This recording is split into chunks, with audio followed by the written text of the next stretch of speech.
Revista de Opinión Democracia. Buenos días.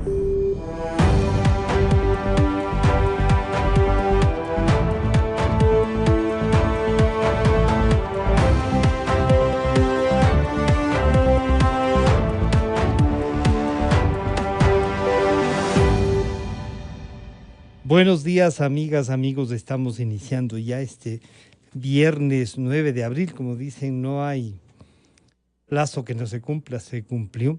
El silencio electoral rige ya.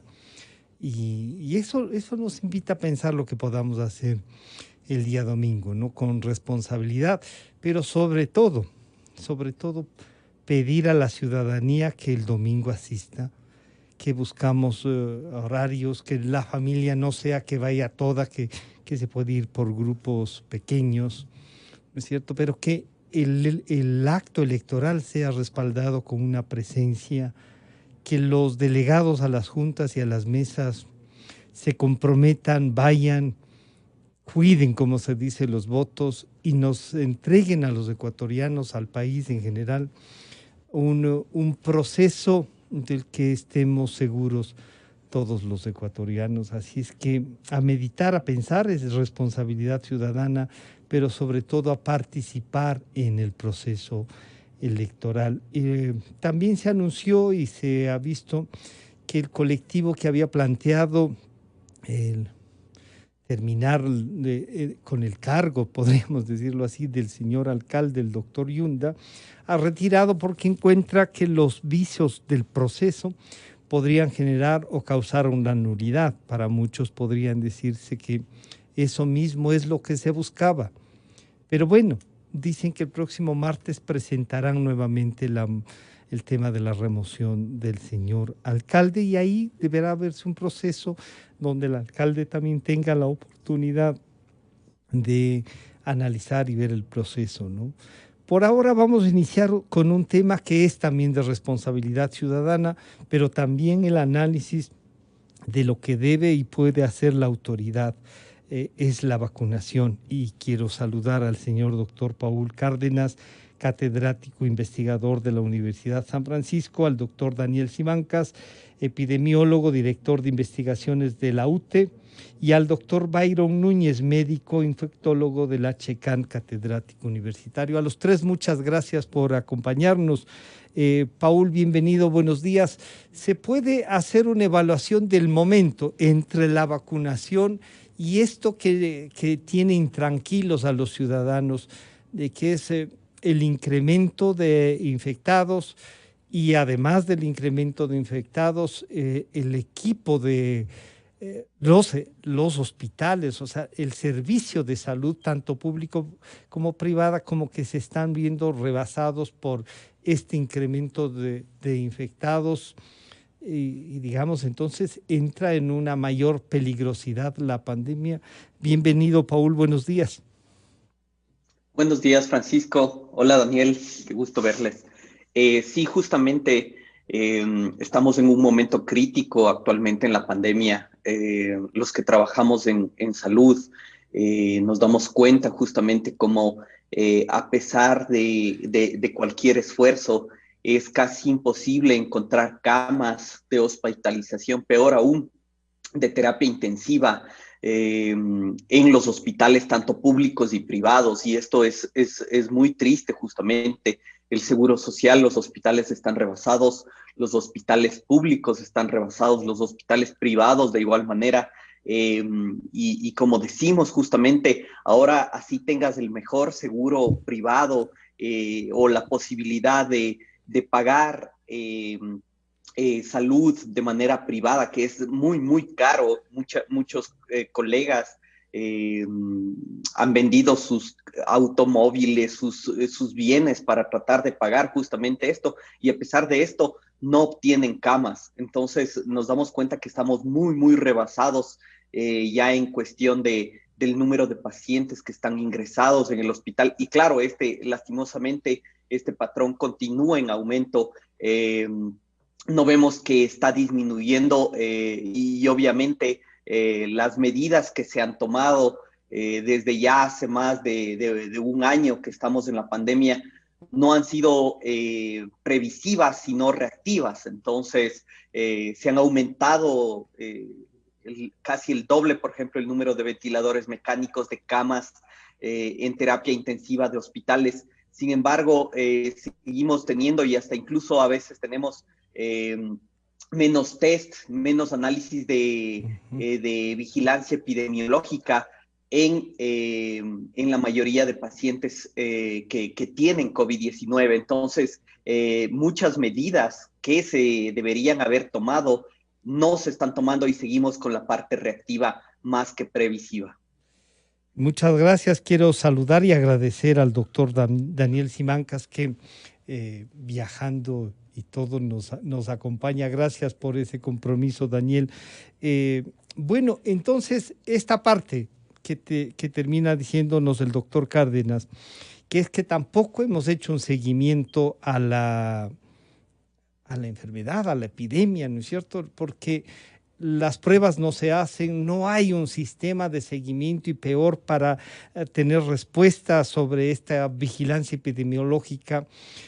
Daniel, ¿qué nos está faltando? Porque a veces le ponemos mucha atención al tema del plan de vacunación, que vemos que comienza un poquito ayer como a normalizarse, pero que como tal, y ustedes lo habían dicho algunas veces aquí, como tal no hay un plan real, no hay algo en el que uno diga respetemos esto, pero como que comienza a fluir de alguna manera lo poco que tenemos.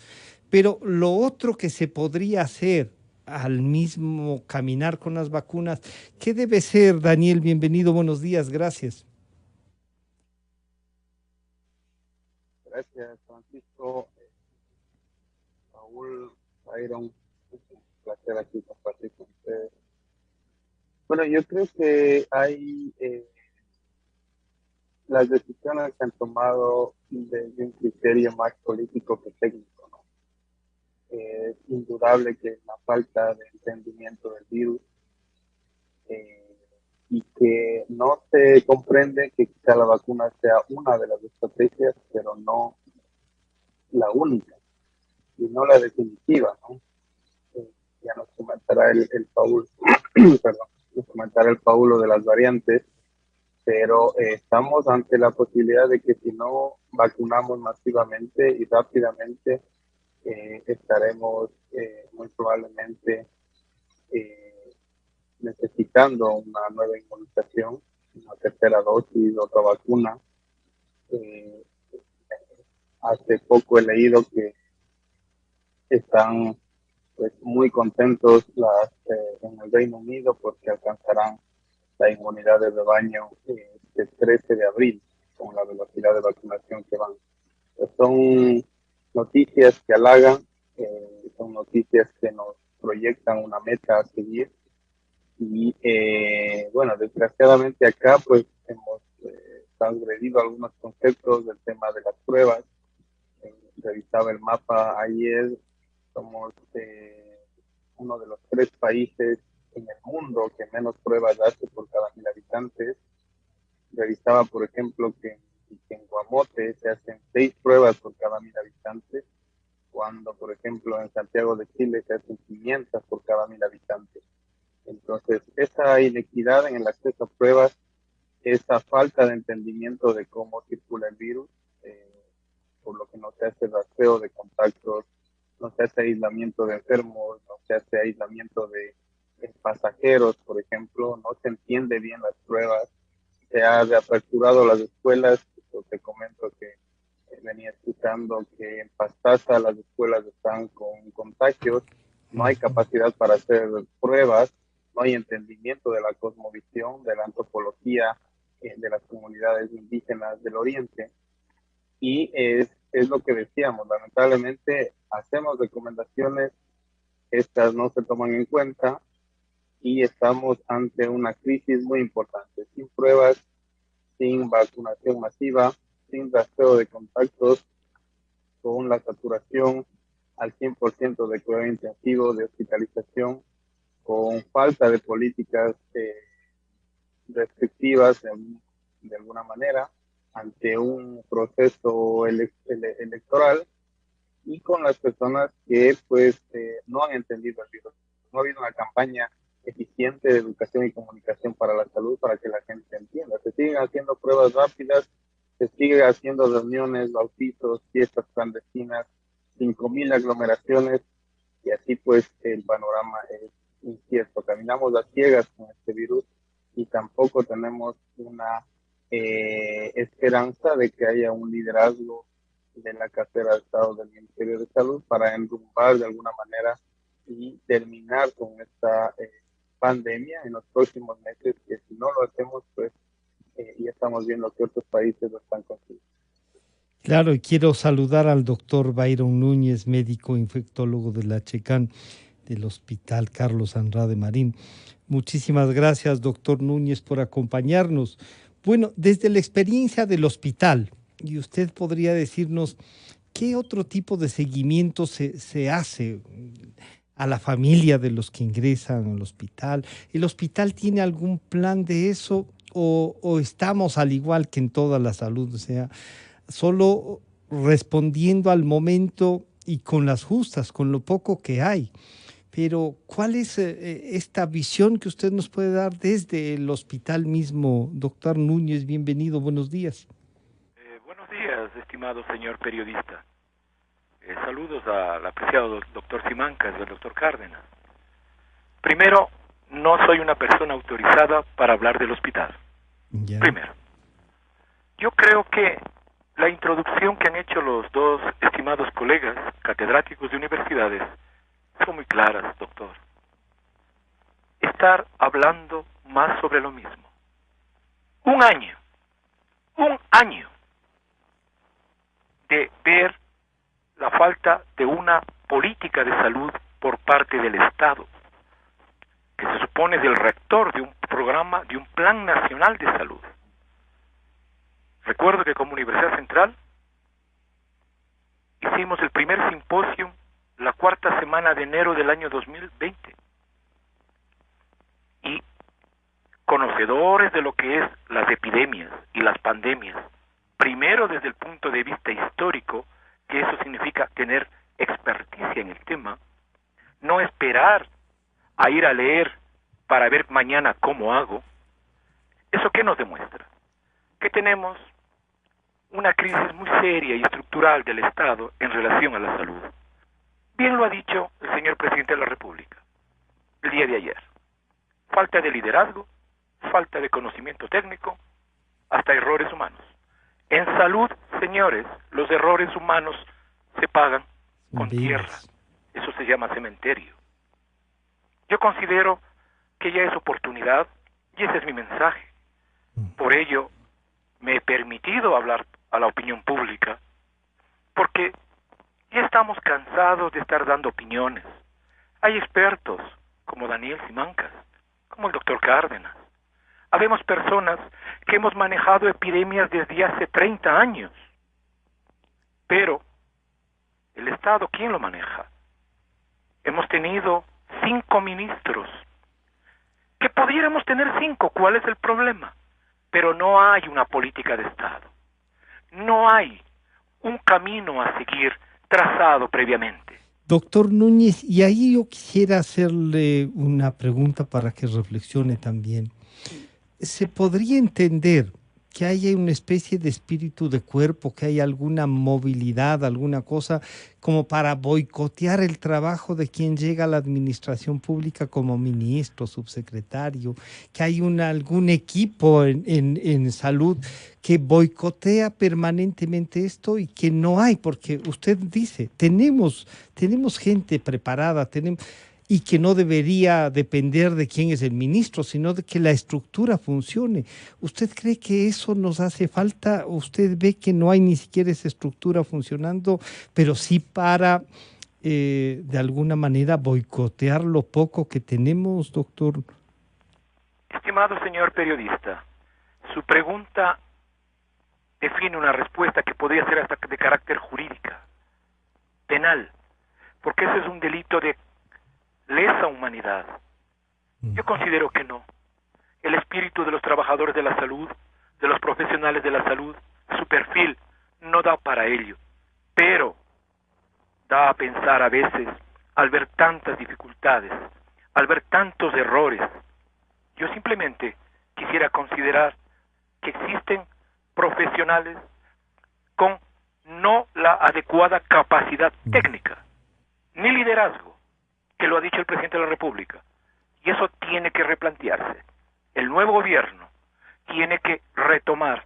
Tenemos que refundar, reconstruir, repensar la salud pública del Ecuador.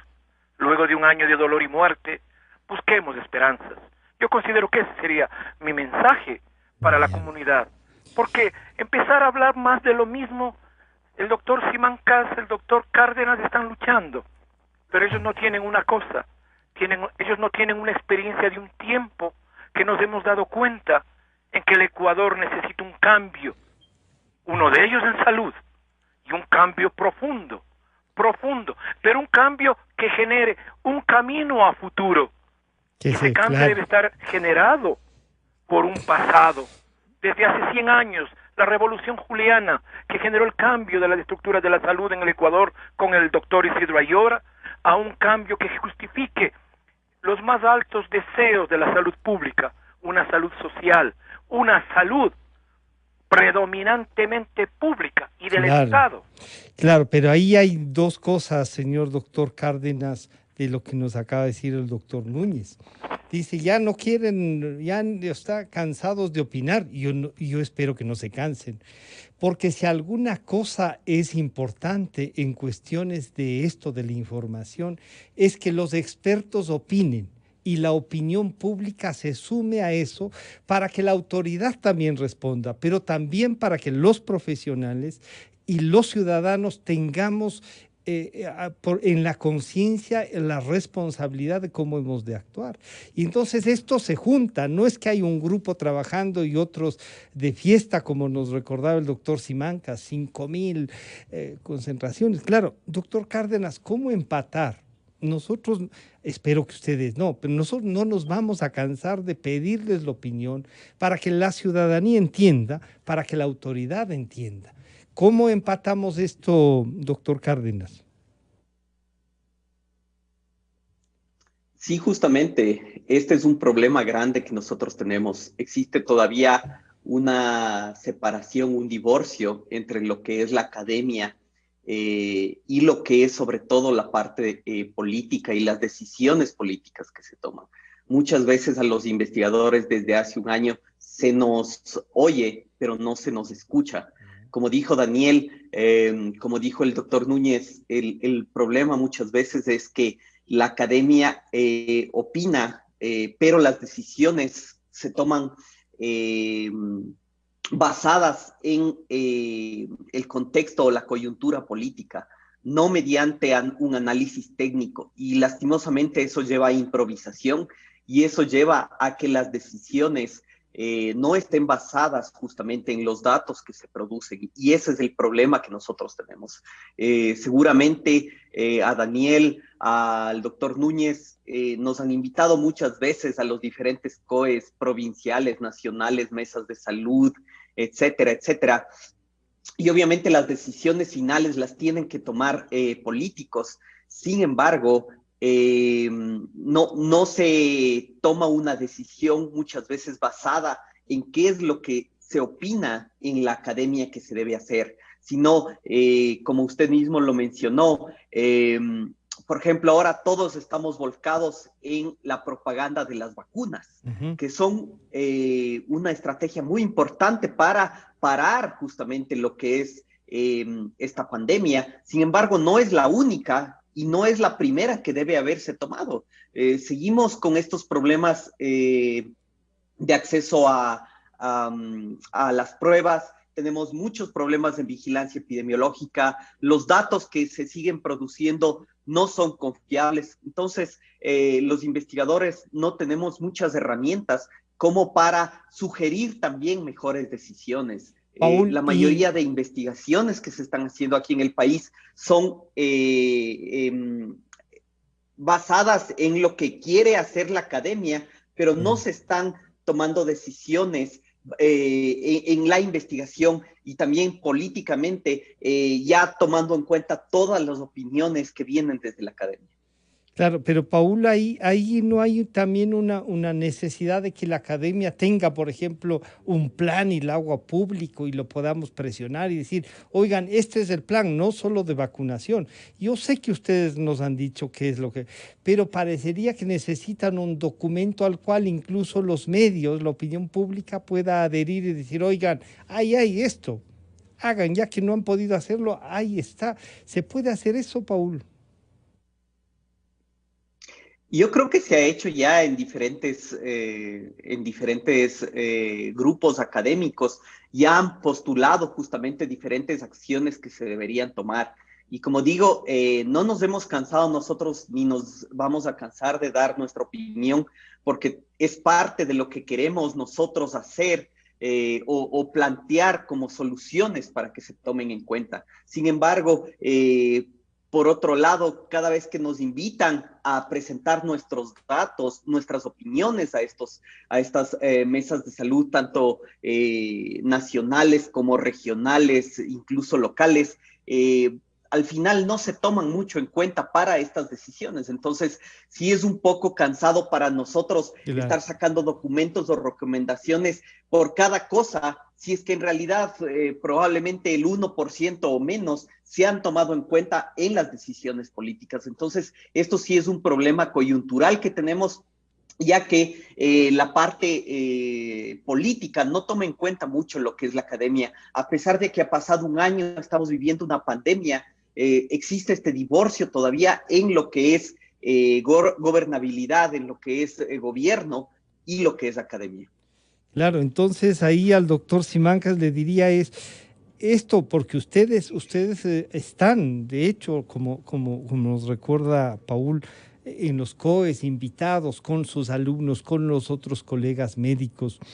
Eh, las políticas restrictivas que pueden funcionar, que generan esta, no sé si decirle dicotomía entre la reactivación económica y el cuidado de la salud.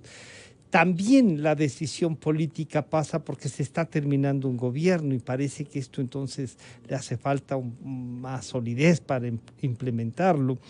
Pero Daniel, usted que ha venido estudiando también la parte política, porque toma iniciativa usted y dice lo político tiene que hacer esto. También hay que entender esto de las políticas restrictivas y las otras cosas que hay que hacer, como ustedes nos dicen. Y ustedes pueden ayudarnos a empatar esas cosas, Daniel. Bueno, sí,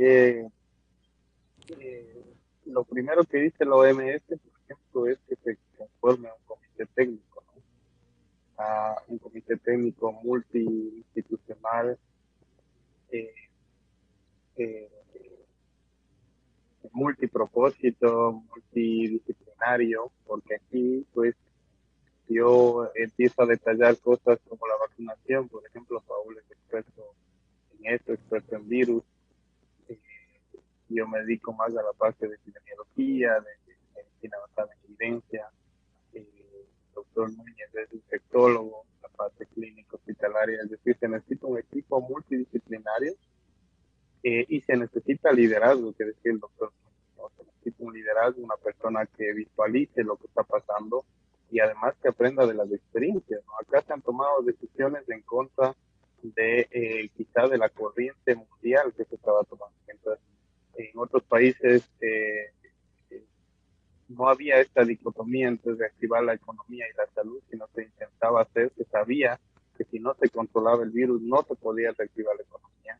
Acá fue diferente, acá se quiso reactivar la economía a pesar de que no se había controlado el virus. Y la OMS es claro, se tiene que cumplir unos criterios para desconfinar responsablemente. Entonces, eso es lo que hemos dicho, se ha desconfinado, se ha atacado a la población sin tener la capacidad de controlar los brotes, de hacer testeo masivo, de hacer rastreo de contactos, y a la familia le llega muy poco, a la familia no le llega ni ayudas cuando se enferma, ni ayuda económica para aislarse. Entonces las personas muchas veces reciben un resultado positivo y tienen que salir a trabajar, y no entienden que a pesar de no tener síntomas, a pesar de tener síntomas leves, esta persona es contagiosa y a pesar de ello, pues no ha habido esa capacitación para hacer entender a las personas y a las autoridades el impacto que tiene este virus. Nosotros hemos hecho varias propuestas, hemos pasado las propuestas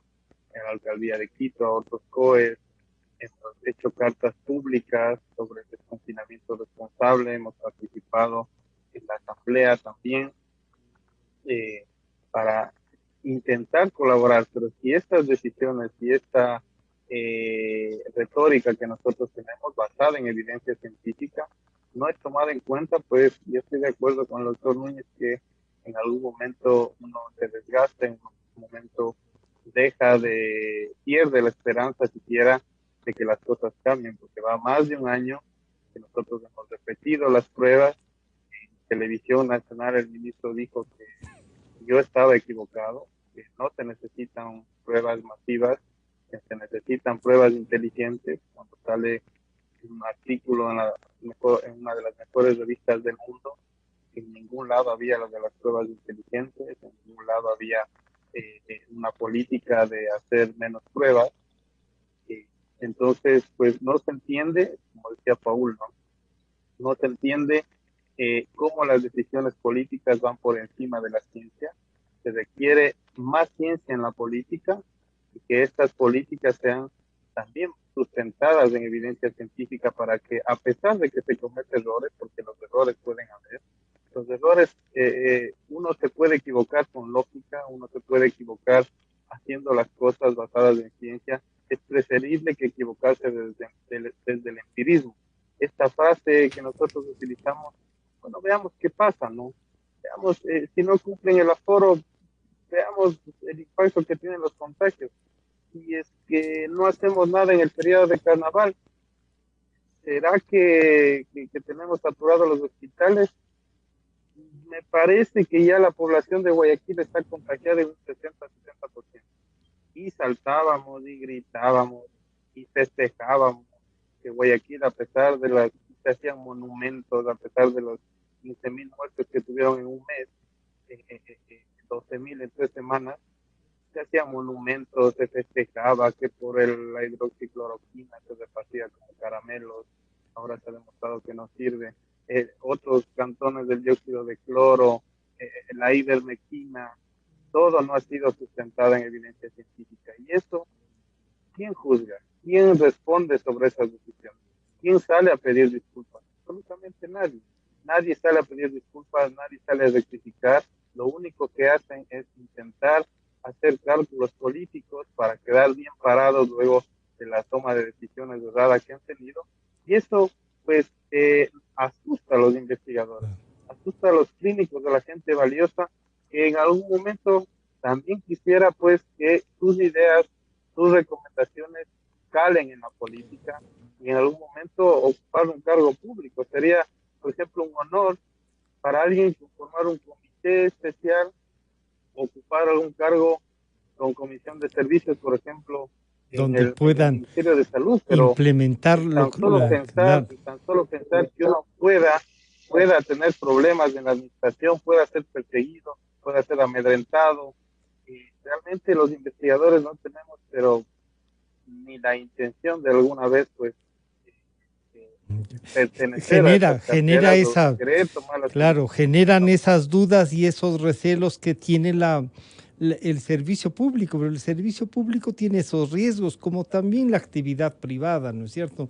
Pero sí, en el servicio público lo que les debe hacer pensar a muchas personas, y eso parece que limita el acceso a los más preparados, porque no voy a exponerme para que me destrocen solo por aceptar un cargo público, ¿no? Doctor Núñez, y esto entonces nos lleva a pensar que replantearnos la política, como usted mismo nos ha dicho, la política de salud como un tema de Estado, como un tema en el que no discutamos ni políticamente, sino este es uno de los ejes de la base que debe ser el Estado ecuatoriano, debe tener esa política y a la cual podemos trabajarla, sumarnos.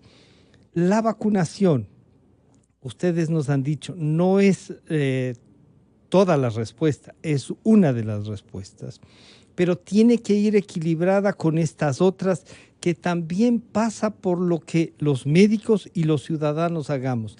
¿Qué deben insistir los médicos y en qué debemos aprender a comportarnos los ciudadanos con esto que se ha llamado el confinamiento responsable, doctor Núñez? Estimado doctor, una de las falencias más grandes que tiene el Sistema Nacional de Salud es la educación. Nos hemos pasado un año informando, comunicando, haciendo propaganda desde todo eje del Estado. Desde el cantón más pequeño ha aprovechado la pandemia para hacer propaganda en su beneficio. Hasta ahora yo no veo un programa de educación. ¿Y sabe por qué no veo? Porque simple y llanamente nadie sabe qué hacer en este momento. Se nos ha planteado que jurídicamente no hay cómo hacer confinamientos, país. Pero viene la pregunta, ¿no nos pasamos acaso meses hablando de los semáforos? ¿Qué son los semáforos? Una herramienta educativa para el quehacer diario de las personas. Estoy en semáforo tal, estoy en semáforo amarillo, tal variante, tal nivel, yo sé lo que hacer. Tenemos un municipio que nos da una medida de restricción vehicular que más parece una ecuación de tercer grado de factoreo. En estas circunstancias, yo quiero simplemente recalcar, no puede haber injerencia política en el manejo de la salud humana. No puede haber. Eso es un delito en esencia. Eso es una irregularidad. Eso es un no saber gobernar. En consecuencia, como bien se ha dicho por los otros apreciados colegas, la coyuntura, la política, el gobierno no tiene por qué estar metido en salud, como ningún gobierno se ha metido a nivel de las Fuerzas Armadas, porque la acción técnica de las Fuerzas Armadas es clara. Ahí tenemos los responsables de nuestra seguridad. Y de esa misma manera, el Estado debe entender generar carrera sanitaria. No puede haber un Estado en donde cada 15 días se cambie el director de salud de un dispensario. Eso es una ofensa a la dignidad de la nación. ¿Y es por qué? Porque no existe la política de salud. Pero no solo es política, no solo es estrategia de administración, también es valores, humanismo, sentimientos de solidaridad. La salud en los países más modernos del Estado actual, los países más capitalistas. Estoy hablando de Londres, que bien ha comentado los doctores que ya está intentando llegar al nivel del rebaño su plan de inmunización. En Gran Bretaña, el Estado maneja la salud, porque los principios bioéticos, tanto del individuo como de la sociedad, han llegado a un nivel tal que esta cosa no puede ser mixta ni privada. La salud humana tiene que ser manejada por el Estado como una de las responsabilidades más importantes del ser Estado moderno.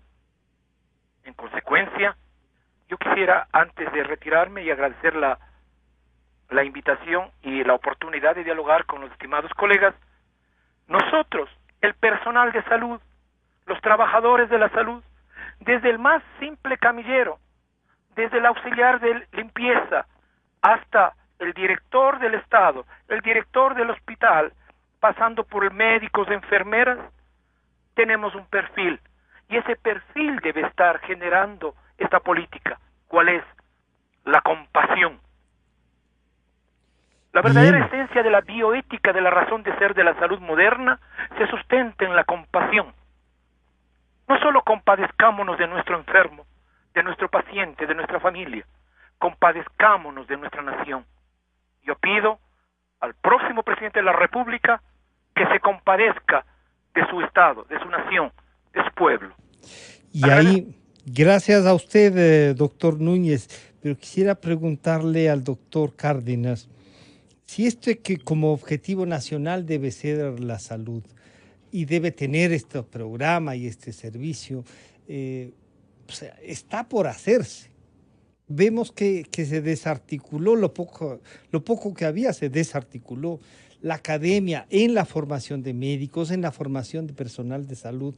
También tiene que trabajar, parece, porque todo tiene que ser esta unidad que ustedes han dicho. Pero como estamos frente a una pandemia y necesitamos a veces incluso para entrar en conciencia de lo que hemos de hacer, entender algunas cosas, como por ejemplo las variantes de las cepas que les denominan del virus, cuáles son las que más afectan, las vacunas que tanto hemos estado hablando, nos inmunizan, las vacunas eliminan, ¿qué eliminan?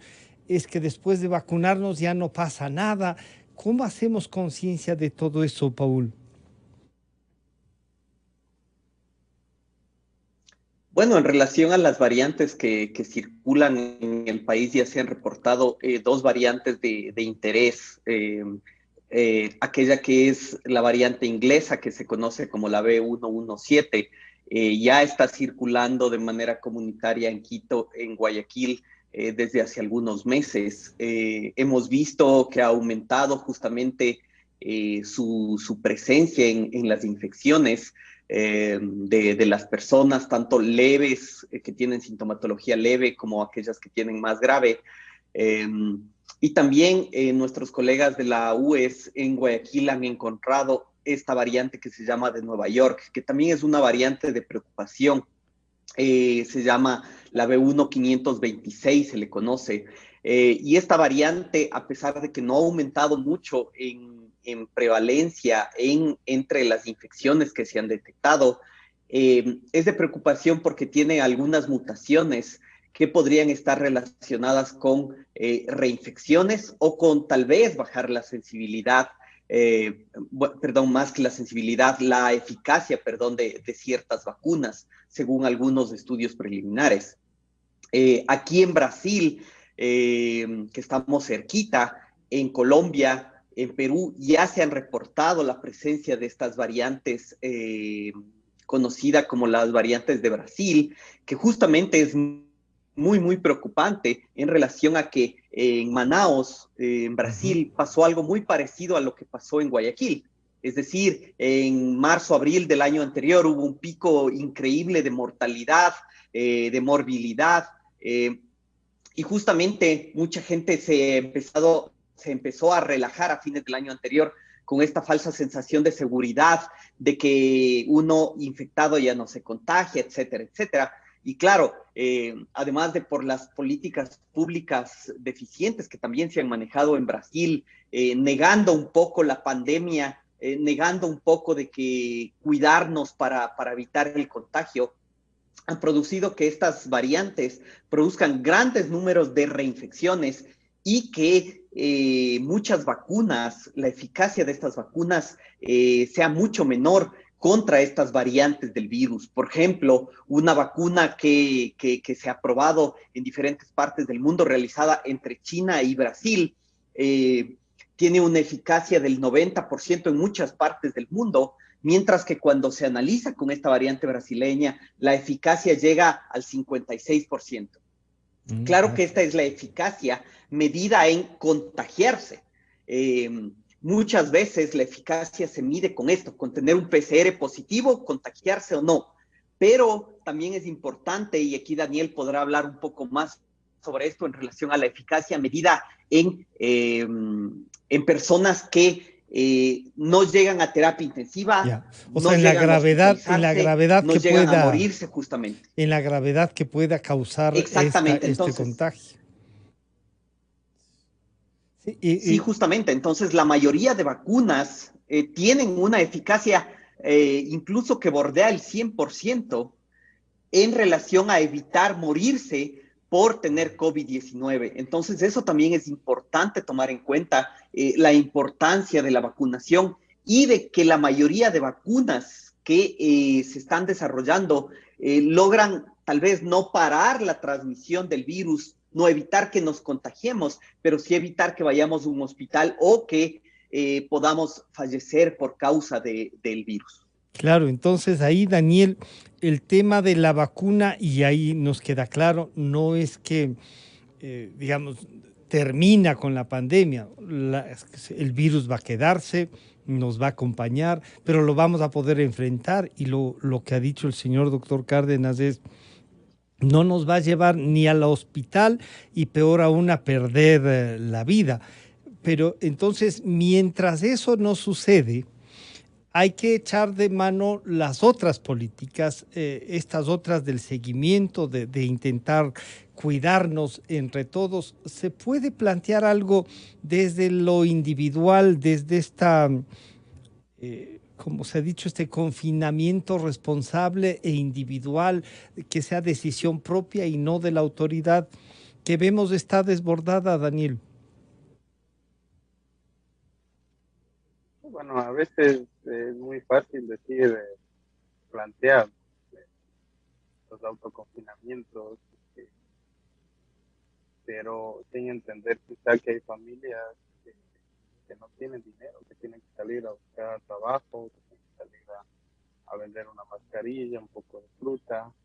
Estas personas son vulnerables, no pueden mantener distancia física, no tienen equipos de protección y tampoco han sido inmunizados.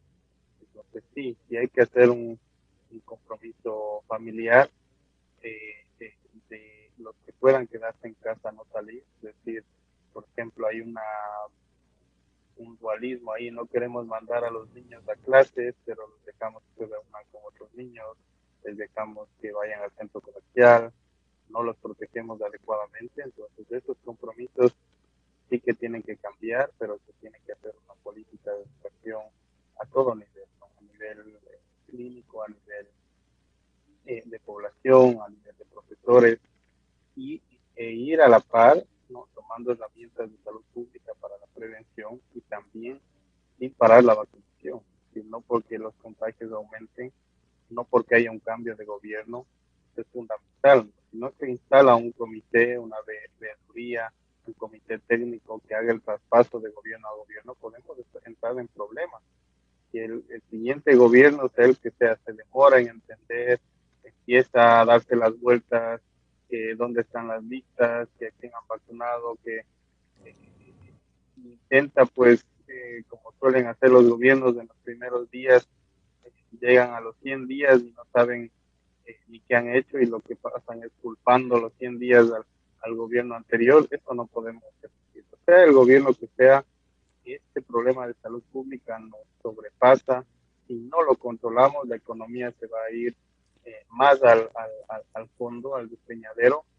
No podemos perder un día. Cada hora, en estos momentos, se están muriendo 4 ecuatorianos por temas relacionados a COVID.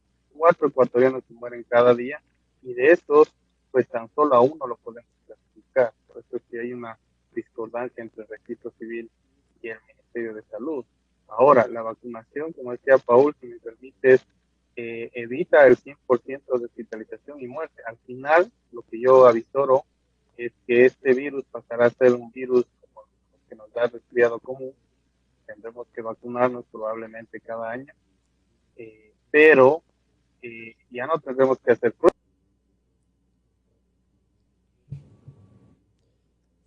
Se nos fue el audio.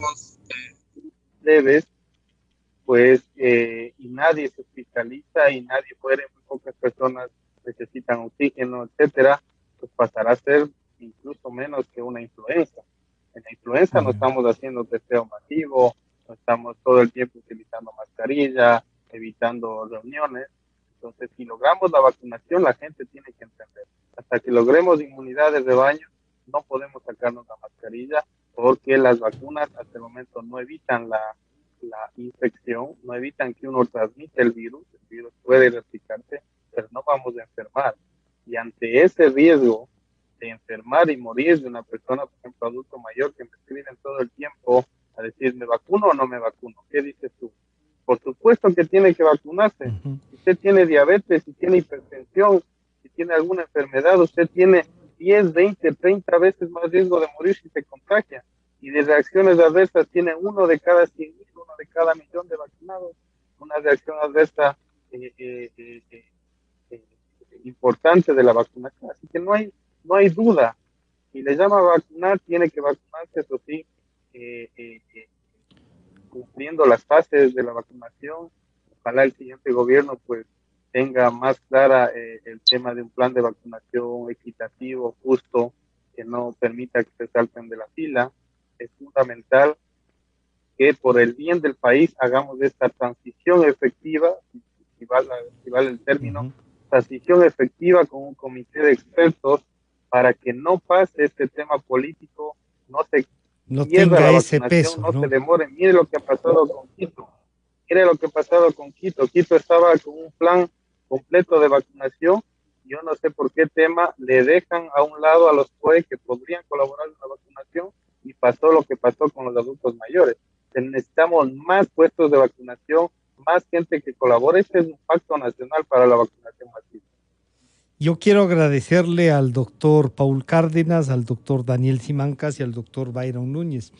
Gracias por compartir estas reflexiones. Esperamos que, además de contar con la opinión de ustedes, de que la ciudadanía y la autoridad, sobre todo, tenga en cuenta esto. No hay que cansarse y parte de el trabajo ciudadano y más aún de médicos como ustedes es ayudar a que entremos en conciencia y que la opinión pública tenga el peso específico sobre lo que se ha de hacer. Gracias, Paul, gracias, Daniel, y gracias a Byron Núñez. Un gusto saludarles. Muchas gracias por acompañarnos.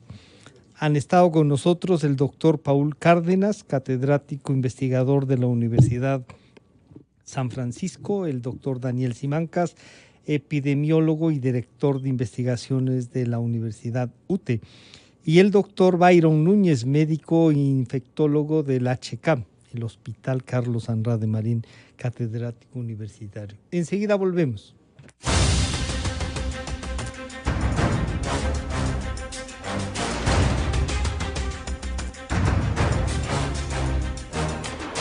La revista de Opinión Democracia agradece a las siguientes marcas: